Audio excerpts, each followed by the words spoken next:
Оюун хорлагч үг хэлнэ. За баярлалаа. За би ерөнхийлөгчийн шүүхийн захиргааны тухай хуульд хэсэгчлэн тавьсан хоргийг за ер нь бол орж иж байгаагийн дэмжиж байгаамаа. Ер нь бол шүүхийн ерөнхий зөвлөл нь шүүхэд үйлчлэх шүүхийн захиргааны байгууллага болохын хувьд ерөнхий зөвлөлийн бүрэлдэхүүнийг улсын хурал засгийн газар улсын дээд шүүхээс санал болгож оруулж ирдэг учраас энэ асуудлыг бас олон талаас нь ярилцаж болж байна гэж үзэж байгаа. Тийм учраас энийг болвол баталгаажуулдаг байх нь ерөнхийлөгчд бас байж болох юм аа. Угаасаа ерөнхий шүүгчнийг томилж байгаа учраас асуудлыг энэ талаас нь бол харж дэмжиж байна. За дараа нь 2-3 зүйлийг бас ярья гэж бодож байна. Ер нь бол энэ би Монгол Улсын ерөнхийлөгчийг Монгол Улсын үндэсний аюулгүй байдал тусгаар тогтнол левин нэгдлийг эрхэмлэгч одоо болохын хувьд өнөөдөр Монгол Улсын улсын хурлын үйл ажиллагаанд бий болсон байгаа энэ нэг жижигхэн гацаагаа гаргах талаар санаачлагтай ажиллаж улс төрийн намуудыг уриалж энэ асуудалд илүү анхаарлаа хандуулж ажилласаа гэж хүсэж байна. Өнөөдөр улс төрийн нам бол ардчлалын үндсэн багна гэж бид нар ойлгодог. Тэгээд улс орныг төрийн эрх мэдлийг хэрэгжүүлэх ард түмний итгэл үнэмшил илэрхийллийн гол холбогч нь болж бид өнөөдөр улсын хурлд ард түмний мандат авч сонгогдож орж ирсэн. Тэгвэл өнөөдөр улс төрийн намууд ардчлалын үндсэн зарчим болох төрийн эрх мэдлийг хэрэгжүүлэх гол холбогчийнхаа үүргийг гүйцэтгэж чадахгүй байгаад байгаа юм биш үү? Ийм нөхцөлд яг л өнөөдөр Монгол Улсын ерөнхийлөгчийн дуу хоолой хэрэгтэй байна. Энэ явдал удаашрах юм бол магадгүй төрийн дампуурл руу орох юм биш үстэй гэсэн ийм болгоомжлол бол надад төрж байгаа.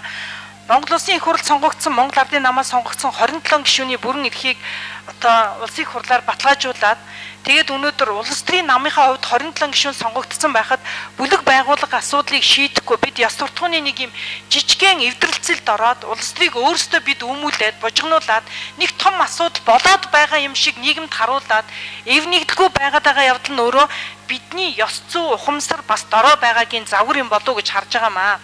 Тийм учраас энэ дархлаагаа төрийн дархлааг үнэхээр сайжруулъя гэж бодож байгаа юм бол бид өнөөдөр улсын хурлын энэ танхимд байгаа энэ заарнаасаа эхлээд энэ 76 гишүүнийхээ бүрэн эрхийг энэ бүлэг байгуулах асуудлаа институт хоорондын энэ маргааны асуудлыг зохицуулан шийдвэрлэж өгөөч. Бид ч гэсэн өнөөдөр улсын хурлын гишүүнийхээ хувьд байнгын орооныхаа хуралд суугаад саналаа өгөөд шийдвэр гаргах эрхээ эдэлмээр байна. Бидний олон үндсэн хуулиар олгогдсон эрх улсын хурлын дэгийн тухай хууль, улсын хурлын тухай хууль зөрчигдөж байна. Тийм учраас инхүүл даргыг би энэ асуудлаас илүү анхаарлаа хандуулж, нөгөө талаас Монгол Улсын ерөнхийлөгчийг энэ улс төрийн намуудыг ойлголцож, зөвшөлдсөж, хамтарч ажиллахыг Монголын ард түмэн сонгосон сонголтыг хүндэтгэж хандаач гэж хүсэж байна. Өнөөдөр Монголын ард түмэн Монголын аль ч улс төрийн хүчнийг олон холгож сонгоогүй. Та бүхэн эвсэж хамтарч зөвсөлжиж ажиллаа гэж бидэнд санал болгосон. Биднийг тэгж сонгосон. Тийм учраас энэ одоо саналд нь хүндэтгэлтэй хандаж одоо Монгол Ардын намын 27 гишүүнийг бүлэг байгуулах асуудлыг албан ёсоор шийдвэрлэж өгөөч.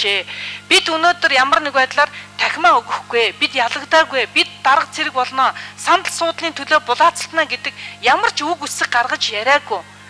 Бас зарим нэгэн гишүүний амнаас тийм гаргаж та нар тахимаа өгөөч гэж. Үгүй бид өгцөн. Тийм учраас бид улсын хурлын гишүүдийн тангараг өргөсөн. Бид цөөнхийнхаа үүргийг бид хэрэгжүүлмээр байна. Бидний яриад байгаа тэр иргэний арчилсан нийгмийн чинь үн цэнтэй хамгийн гол зүйл нь үнэхээр цөөнхөө сонсдог.